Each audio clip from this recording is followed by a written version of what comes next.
परमेश्वरले यस संसारलाई चलाउँदै हुनुहुन्छ। त्यसो भए रेप, किडन्याप, करप्सन, डिजास्टर, प्रकोप, महामारी, हत्या किन भइरहेको छ त? यदि परमेश्वरले यस संसारलाई चलाउँदै हुनुहुन्छ भने परमेश्वरले यो कुरा किन हुन दिनुभयो? किन उहाँले यो कुरा रोक्नु भएन? दोस्रो कोरिन्थी 4:4 महिमाको सुसमाचार तिनीहरूले नदेखुन् भनेर यस संसारको देवले अविश्वासीहरूको समझलाई अन्धो तुल्याएको छ। इङ्ग्लिसमा लेखेको छ गड अफ दिस ओल्ड। यहाँ चाहिँ शैतानलाई संसारको देव भनेर गड अफ दिस ओल्ड भनेर लेखेको छ। त्यसले चाहिँ यो संसार चलाउँदैछ।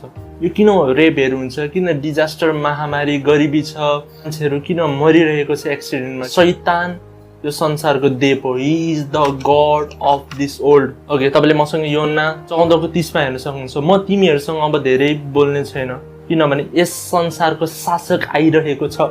प्रभु येशू ख्रीष्टले शैतानलाई भन्दैछ यो संसारको शासक। प्रभु येशूले शैतानलाई भन्दैछ यो संसारको शासक आउँदैछ। शैतान चाहिँ यो संसारको शासक हो। शैतान चाहिँ यो संसारको देव हो। त्यसले चाहिँ यो संसारलाई चलाउँदैछ। यो जति पनि सिस्टम छ, यो करप्सनहरू जसले गरेर यो शैतानले गर्छ।